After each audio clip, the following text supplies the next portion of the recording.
Hello, I'm Yusuf Abramjee and welcome to CrimeWatch, coming to you from Johannesburg.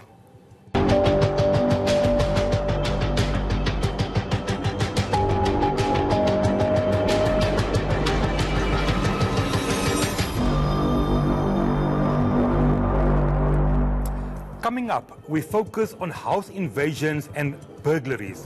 While we may be in a festive season mood, remember, criminals don't go on holiday. And we speak to a self-confessed burglar. But first, real crime videos. In a joint effort, this criminal, who hoped to rob the school, was caught red-handed. Take a look. This man is attempting to break in to a primary school in Hercules in Pretoria.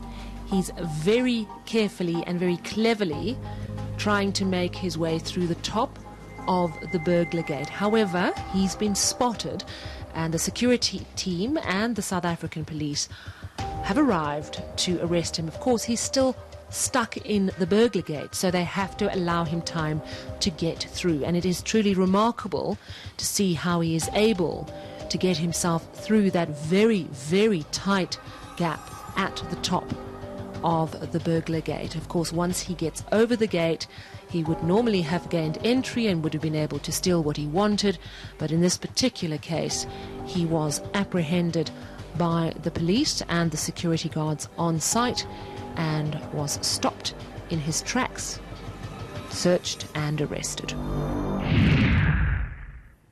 Well, he received a very warm welcome indeed. Brazen criminals continue to run rife in our streets. In Hillbrow, Johannesburg, last week a fight between a group of men ended badly for one of them. This is Hillbrow last week. The two men in your shot now are both armed. The man in the blue, but the man we're looking at now, he's the shooter with the black jacket and the red hood. He's the man who's fired the shot.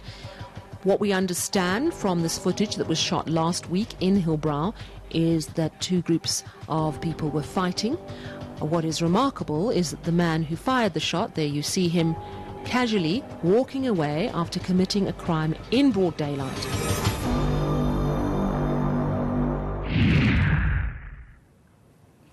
In broad daylight. If you can help identify the gunman, please contact the police.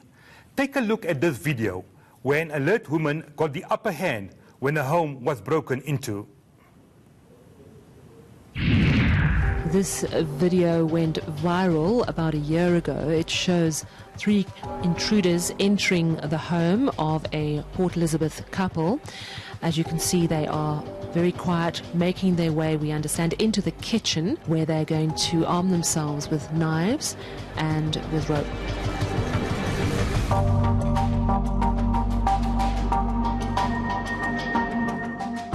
In this part of the video, we can see one intruder who has grabbed the woman's bag, walking towards her bedroom, clearly retreating. Perhaps he's heard that she's woken up.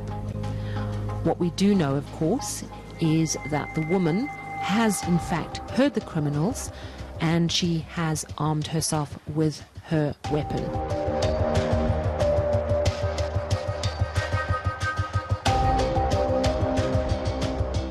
You can see the intruders have rope with them and they have knives which they found in the kitchen. The woman emerges from her room and she fires a shot at the intruders. We understand that they left the house at this point, realizing that the homeowners were armed and quite prepared to shoot. The woman holds her ground, turns on the light so she can see what is happening, and then her partner wakes up and he too comes through. At this point, they don't know if there are other intruders in the home, and they start walking around the house to assess. And this, of course, is a very difficult period because they were not sure if they were safe or not. As it turns out, there was one person still in the house. Another shot was fired. We understand that no one was hurt in this incident, but it gives you a good idea of the danger points and the pressure points when a housebreaking occurs. Do you fight or do you flee? a brave and alert response in any event. Well, earlier this week, I spoke to a self-confessed burglar and a house robber, Jerome, who was in prison for some time. He tells us how his gang picked their targets. With me is Jerome, a self-confessed burglar and house robber who went on a crime spree for about 2 or 3 years. Hello, Jerome. Hi. Tell us about your crime spree. Main focus at the time was house robberies and breaking into houses. We would then choose what areas specifically we would operate in on certain days. We would profile you by checking out your house, the cars you drive. It gives us an indication as to what riches you might have or valuable items in your house. So let's say, for instance, your house is looked after, your lawn is nicely cut, your walls are freshly painted, you have a good upkeep of your house. Shows your house proud. We would target your house due to the fact that there might be there will be valuable items in your house. Which areas were you targeting? Where were you active? West Dean, Melville, Crosby, Mayfair. The best place that we always used to hit, where we get jewelry and large amounts of cash as well as lucrative luxury items, was Bergbron, Northcliffe. Well, we gather our intel using 3 main different methods that used to work to our advantage. First one being your trolley guys in your area. They know so much that we might not think they know. They note all of these things. They know what time you leave, when you go, what time you come back. The second one would be, us personally, we would walk through the roads, through a particular area, smoking a cigarette, having a chat between the guys and us. But looking inside your house as we walking by, deciding when we can, even someone decide now that we break into the house.